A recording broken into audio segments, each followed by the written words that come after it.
तो हेलो बच्चों, कैसे हो आप सभी। मैं अजीत कुमार आपका स्वागत करता हूं अपने यूट्यूब चैनल LWA में। तो ये आज हम पढ़ने वाले हैं क्लास 10th का चैप्टर नंबर 12, पृष्ठीय क्षेत्रफल और आयतन।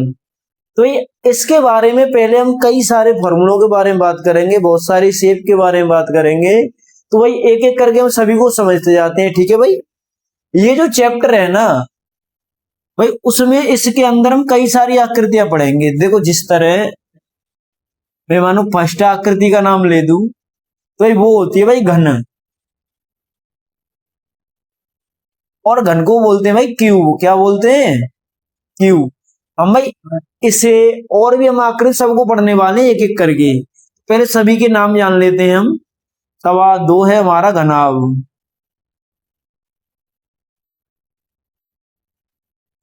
तीसरा है हमारा बेलन, चौथा है हमारा शंकु, पांचवा है हमारा गोला, और एक है भाई हमारा लास्ट जो हमारे बहुत काम का है इस चैप्टर में, उसका नाम है भाई अर्धगोला। अर्धगोला। तो ये हम इनके बारे में आज एक एक करके बात करेंगे, इनके सभी के फॉर्मूलों के बारे में, ठीक है। फिर अगली क्लास में क्वेश्चन से लेकर आएंगे, ठीक है। तो सबसे पहले हम बात करेंगे घन की। तो मैं अभी इन सभी को हटा देता हूं, पहले हम सिर्फ घन की बात करेंगे, ठीक है भाई। तो घन क्या होता है, आप सभी लोग परिचित हैं, आप सभी ने देखा है घन पहले। भाई इस तरह से बनता है कुछ, और इसे भाई बोर्ड पर सही से नहीं बनाया जा सकता, इसलिए टेढ़ा मेढ़ा बनता है ये। तो भाई कुछ इस तरह से बनेगा ये, इसके भी मिला देंगे और इसे भी। तो भाई ये बन चुका है घन। और घन की खासियत ये होती है कि इसकी जो सभी भुजाएं होती हैं ना, वो सभी भुजाएं भाई हमेशा समान होती हैं। अगर मैं इसे मानो ए नाम दे देता हूं, क्या नाम देता हूं मैं इसे? ए। तो इसकी सभी भुजाएं जो भी होंगी वो क्या होंगी भाई? ए होंगी। तो इसका क्या मतलब है कि इसकी सभी भुजाएं कैसी होंगी? हमेशा समान होंगी। तो इसमें तीन फॉर्मूले पढ़ते हैं हम। नंबर 1 इधर लिखता हूं, थोड़ी जगह इधर। और नंबर 1 अगर मैंने नाम दिया भाई घन का पार्श्व पृष्ठीय, नाम याद रखना, पार्श्व पृष्ठीय क्षेत्रफल। पृष्ठीय क्षेत्रफल। बच्चों को दिक्कत ये आती है भाई कि एक तो ये पार्श्व पृष्ठीय क्षेत्रफल हो गया, और एक होता है हमारा, इधर नीचे लिखूंगा मैं थोड़ा समझाने के लिए आपको, कुल पृष्ठीय क्षेत्रफल। कुल पृष्ठीय क्षेत्रफल। और क्षेत्रफल को इस तरह लिख सकते हैं हम शॉर्ट में, क्षेत्रफल। या फिर हम इसे बोल सकते हैं संपूर्ण, या क्या बोल सकते हैं हम इसे? संपूर्ण पृष्ठीय क्षेत्रफल। भाई दोनों का मतलब एक ही है, क्लियर है भाई। तो दोनों का नाम कुल बोल दो या संपूर्ण बोल दो, लेकिन दोनों में फर्क क्या है ये समझो। जब भी पार्श्व पृष्ठीय की बात करेगा तो भाई देखो, पहले इसके बारे में थोड़ी सी जानकारी इधर भी ले लो भाई, वो आपको पता होना चाहिए। किसी भी घन की बात कर लो या फिर किसी भी घनाभ की बात कर लो आप, घन की या फिर घना घनाभ की, और ये दो शेप होती हैं, और इन दोनों में थोड़ी सिमिलर मतलब समानता होती है। इसमें क्या होता है, सभी भुजाएं सेम सेम होती हैं, लेकिन घनाभ में सभी भुजाएं अलग अलग होती हैं, लेकिन समानता इसमें इधर होती है, इधर देखना। तो इसमें जो घन और घनाभ में समानता होती है वो इधर होती है। तो भाई इसमें तीन चीजें होती हैं। एक होते हैं इसके भाई फलक, बोल दो आप, क्या बोल सकते हैं हम इसे? फलक बोल सकते हैं। हम इसे सतह बोल सकते हैं, या फिर हम बोल सकते हैं इन्हें पृष्ठ। क्या बोल सकते हैं हम इसे? पृष्ठ। भाई ये सभी एक ही नाम है, और ये कितने होते हैं भाई? 6 होते हैं। कितने होते हैं? 6 होते हैं, ठीक है भाई। कितने होते हैं ये? 6 होते हैं। अब दिक्कत क्या है कि अब हमको पता तो चलना चाहिए फलक है क्या बीमारी। तो भाई आप ऐसे देखो कि भाई ये जो ऊपर वाला है ना भाई, ये इसका एक फलक है, मैं इसे मार्क कर रहा हूं भाई, ये गहरा हो जाएगा। तो इस पर जो मार्क कर रहा हूं वो क्या है, इसका एक फलक है। और सेम इसका एक नीचे वाला इस तरह से, ये भी ये क्या है भाई, एक फलक है, ठीक है। यानी सतह बोल दो, अब पृष्ठ बोल दो, तीनों नाम में से कुछ भी दो ये हो गए भाई। या फिर मैंने एक डिब्बे के माध्यम से समझाता हूँ भाई आपको, इस तरह समझो भाई आप। ये मानो मेरे पास क्यूब है, ठीक है, दिख रहा होगा सभी को। इसकी ना देखो, ये मानो ये लेंथ, ये वाला एक हिस्सा है और इसके जस्ट पीछे वाला एक ये वाला हिस्सा है। तो ये कितने हो गए, दो हो गए। एक मानो ये छत है हमारी और ये क्या है हमारा, ये फर्श है। तो कितने हो गए, चार हो गए। एक ये हो गया, एक ये हो गया, ये चार हो गए। अब देखो एक इधर वाला है, एक ये वाला सतह ये वाली, और एक ये वाली है, कितने हो गए, छह। तो यही जो फलक है भाई, इसने इन्हीं को हम फलक बोलते हैं। कितना हो गए, छह होते हैं। और एक होते हैं हमारे पास भाई शीर्ष। क्या होते हैं हमारे पास, शीर्ष होते हैं। हम इसे बोल सकते हैं, शुद्ध भाषा में बोले तो अपने कोने बोल सकते हैं। मैंने क्या बोल सकते हैं, कोने। तो भाई किसी भी घन में, तो मानो ये घन ही है, तो कोने कितने आप बताइए। देखो एक ये कोना है, एक ये है, और एक ये वाला है, और एक वाला। कितने कोने हो गए, चार हो गए। चार जस्ट नीचे के, एक दो तीन चार, तो कितने कोने हो गए। तो आप बोलोगे भैया 8 कोने होते हैं इसमें, यानी शीर्ष कितने होते हैं हमारे, 8। तीसरा क्या होता है भाई हमारा, एक होता है हमारे भाई, आप बोल दो भुजा बोल दो, आप भुजा बोल सकते हो, या फिर बोलो किनारे। क्या बोल सकते हैं, किनारे। तो भाई किनारे कितने होते हैं, यानी भुजाएं कितनी होती है इसमें, देखना, एक दो तीन और ये चार। देखो इसकी दो लंबाई हो गई ये वाली, और दो चौड़ाई हो गई। सेम नीचे वाले फलक की कितनी हो गई, लंबाई, और एक ये वाली चौड़ाई, एक वाली, कितनी, चार और चार 8। और ये वाली देखो, एक ये जो खड़ी है, एक ये और एक ये, कितनी हो गई, 12। तो भाई शीर्ष कितने होते हैं हमारे, 12। तो इतनी बात आपकी समझ में आई। ये सेम चीज घन में होती है और यही सेम चीज किस में होती है भाई, घनाभ में, ठीक है भाई। अब जान लेते हैं इनके फॉर्मूलों के बारे में। तो देखना मेरे भाई,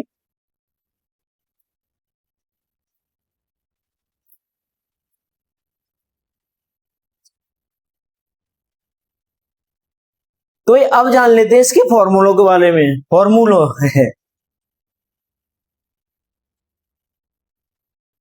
तो अब चलते हैं भाई हम इसके फॉर्मूलों की तरफ, देखना ध्यान से।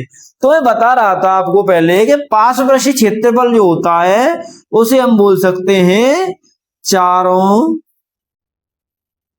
दीवारों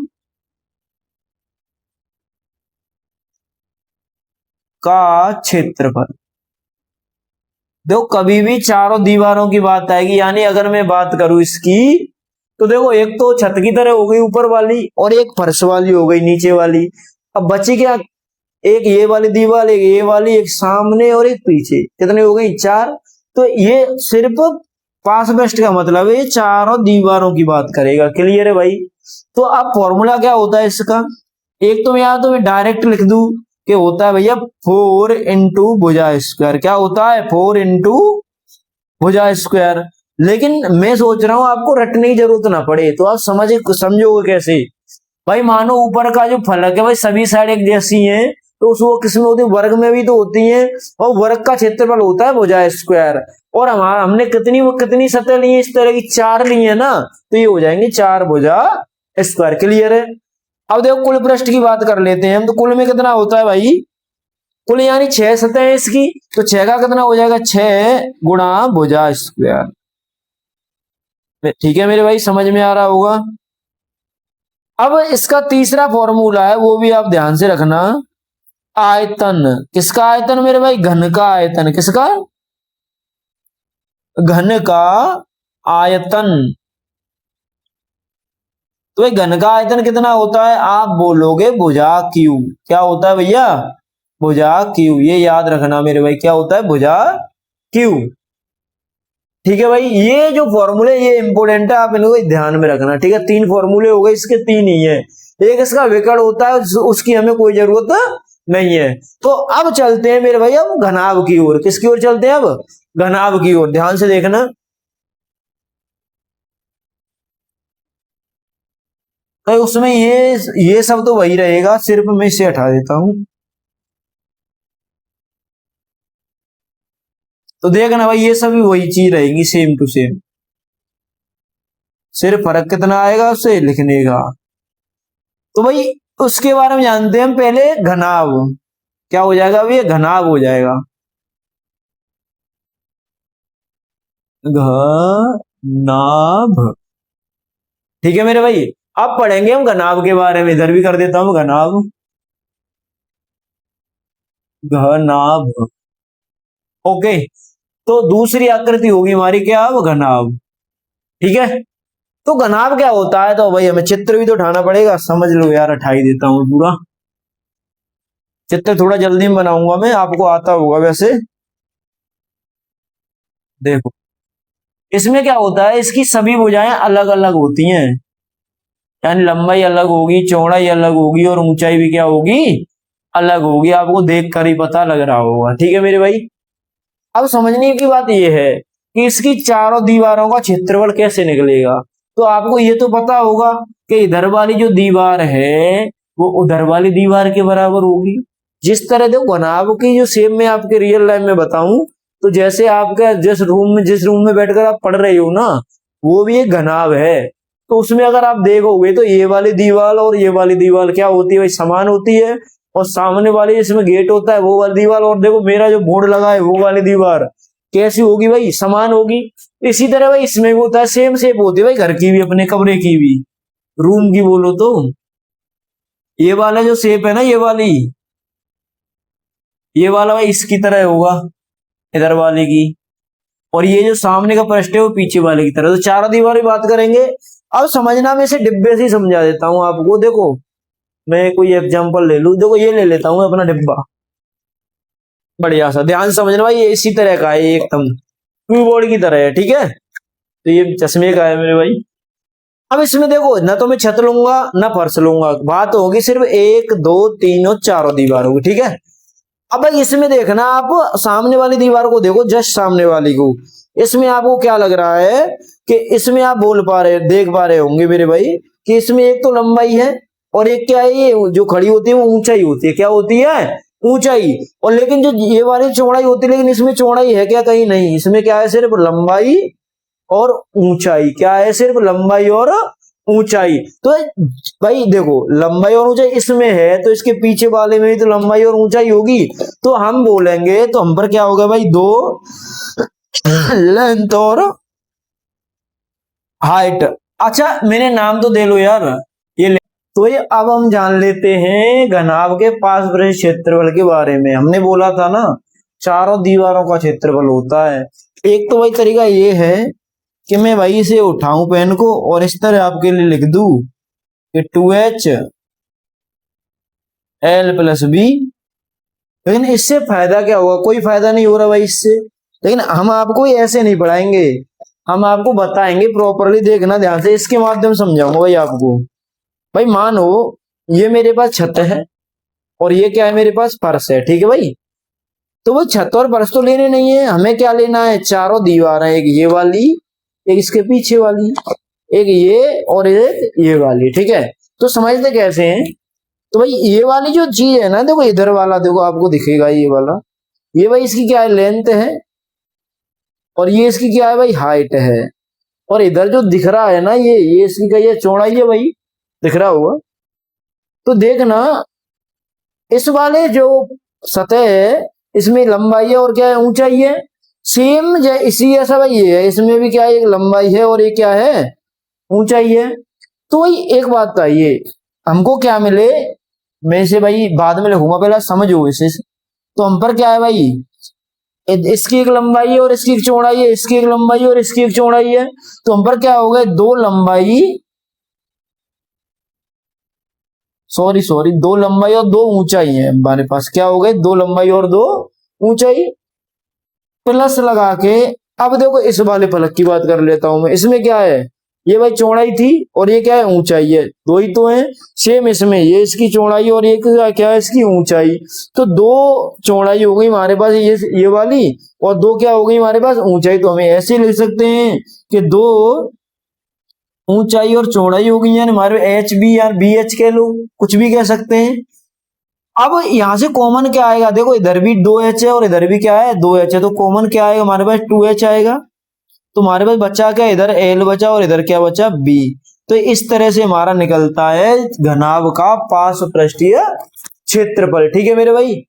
अब जान लेते हैं इसके कुल पृष्ठीय क्षेत्रफल के बारे में। किसके बारे में, कुल पृष्ठीय क्षेत्रफल। कुल बोल दो या संपूर्ण बोल दो, एक ही बात है भाई। तो ये क्या होता है, तो सेम भाई अभी हमने ये जाना कि भाई चारों दीवार को तो हमने पता कर लिया, क्या आया था हमारा कि 2LH प्लस 2BH। अब देखो हमारे पास रह क्या गया है, हमारे पास रह गया भाई क्या, ये वाली छतें रह गई है ना ऊपर वाली। इसमें क्या है, देखो एक तो लंबाई है ही, और ये क्या है, ये वाली हमारी चौड़ाई थी ना, ये बताई थी। इस तरह क्या है, चौड़ाई तो ही है। तो क्या बचा हमारे पास, 2LB बचा के नहीं। अब देखो ये भी दो हो गए, दो ये भी दो हो गए, ये भी दो, इनमें से कॉमन आ रहा है कितना, 2 आ रहा है। तो बचा के हमारे पास LB plus LH plus BH। तो ये जो हो गया भाई, ये हो गया हमारा संपूर्ण पृष्ठीय क्षेत्रफल। किसका हो गया, घनाभ का। क्लियर है मेरे भाई। अब एक फॉर्मूला रह गया इसका, घनाभ का आयतन। क्या रह गया, घनाभ का आयतन। इधर ही लिख देता हूं मैं, घनाभ का आयतन। तो घनाभ का आयतन भाई आप जब भी पढ़ोगे तो आपको करना क्या है भाई, सभी का मल्टीप्लाई कर देना, जितनी भी आप पे साइड है, क्या एल का, बी और क्या एच। इधर में बता चुका था, ये एल है और ये क्या है मेरे भाई, बी है, और इधर क्या है, ये एच है। क्लियर है। तो इस तरह से भाई इसके तीनों फॉर्मूले आपके सामने आ गए। अब हम चलते हैं बेलन की तरफ। ठीक है मेरे भाई।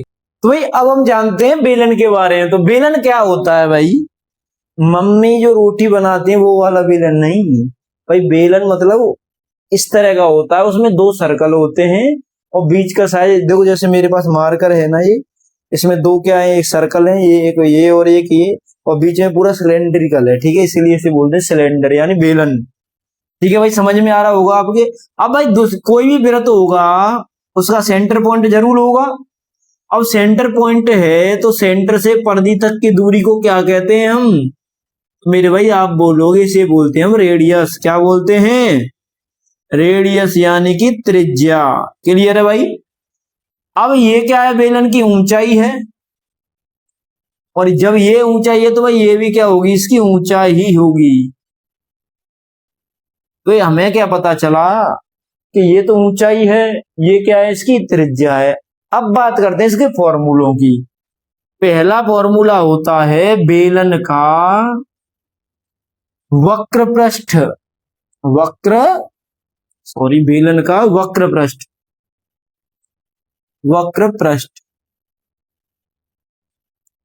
भाई वक्र पृष्ठ क्या होता है, देखो अगर हम बात करें तो भाई ये छत हो गई इसकी, ये फर्श हो गया, तो इसके अलावा ये जो एरिया बचा है ना, ये वाला एरिया जो है, ये हो गया इसका क्या, वक्र पृष्ठ। भाई इसमें दीवार तो है नहीं है, लेकिन छत और फर्श को छोड़कर जो बचता है वही क्या होता है, वक्र पृष्ठ। भाई इसका फॉर्मूला होता है 2πr/h। याद रखना, अब तक हम लिख रहे थे पार्श्व पृष्ठीय क्षेत्रफल, लेकिन अब क्या लिखेंगे हम, वक्र पृष्ठ, क्योंकि यहां जैसे ही वक्राकार चीजें आएंगी वहां वक्र पृष्ठ ही लिखा जाएगा। अब दूसरा क्या होता है भाई, इसका कुल पृष्ठीय क्षेत्रफल। क्या होता है, कुल पृष्ठीय क्षेत्रफल। अब कुल पृष्ठीय क्षेत्रफल का क्या मतलब है मेरे भाई, इसमें क्या होगा, वक्र पृष्ठ तो अपना है ही, जो वक्र पृष्ठ है अपना ये तो है ही, लेकिन ये क्या बताए मैंने, वृत्त बताए भाई। क्या बताए, वृत्त। और क्षेत्रफल की बात चले तो क्या होता है, πr²। भाई इसका πr² है तो ये भी तो वृत्त है, इसका क्षेत्रफल भी क्या होगा, पाई आर स्क्वायर ही होगा, तो दोनों का जुड़ जाएगा तो कितना बन जाएगा 2 पाई आर स्क्वायर। अब आप सही से देख पाओगे तो यहां पर से कॉमन आ रहा है कितना 2 पाई आर, तो ब्रैकेट में बचेगा आपका एच प्लस आर, बचा के नहीं, ये एच बचा इधर आर बचा, तो ये जो फॉर्मूला निकल के आया यही फॉर्मूला क्या है हमारा कुल पृष्ठीय क्षेत्रफल। आप या तो इसे याद रख लो या फिर आपको ये तो रखना ही पड़ेगा, ठीक है मेरे भाई। एक होता है भाई इसका आयतन, बेलन का आयतन, बेलन का आयतन। अब भाई बेलन का आयतन क्या होता है, इसका आयतन होता है, याद रखना सही बच्चे, pi R square H, H for height होती है, आर फॉर रेडियस होती है, ठीक है मेरे भाई। तो बेलन के ये 3 फॉर्मूले आप तीनों याद रख लेना, एक्सरसाइज करते समय बहुत काम आने वाले हैं। तो ये अब हम पढ़ लेते हैं शंकु के बारे में। शंकु आप जानते होंगे, आप बर्फ वाले से बोलते भाई ये कौन दे दे 20 वाला 30 वाला, वो भाई कौन यानी शंकु ही है। या फिर आप बर्थडे पर टोपी लगाते हो, ये सब क्या है भाई शंकु की शेप है, ठीक है। आपने रोड पर देखे होंगे जब रोड के बनता है वगैरह तो नारंगी से होते हैं वो, तो मतलब ऐसे टोपी से उठा उठा के रख देते हैं, इससे मतलब कोई बाहर प्रवेश ना करे, वो सब शंकु ही है, ठीक है। तो हम इसके बारे में बात कर लेते हैं। तो ये जो होती है आपको ये तो पता ही है, एक वृत्त है, क्या है एक वृत्त, और वृत्त से परिधि तक की दूरी क्या कहलाती है त्रिज्या।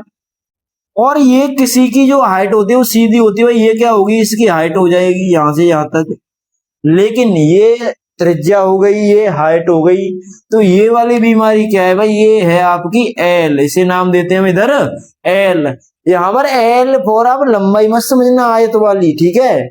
इसका नाम है इस जगह तिर्यक ऊंचाई बोलते हैं हम इसे, क्या बोलते हैं तिर्यक ऊंचाई। तिर्यक ऊंचाई बोल लो चाहे कुछ भी बोल सकते हो आप, तिर्यक ऊंचाई बोलना सबसे बढ़िया है, ठीक है। इसे डिनोट करते हैं हम एल से, ओके। तो हम बात कर लेते हैं भाई इसके फॉर्मूलों के बारे में। पहला फॉर्मूला है वही शंकु का वक्र पृष्ठ, शंकु का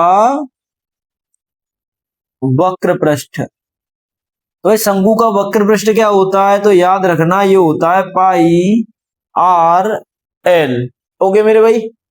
दूसरा जो फॉर्मूला होता है वो होता है शंकु का कुल पृष्ठ, क्या होता है कुल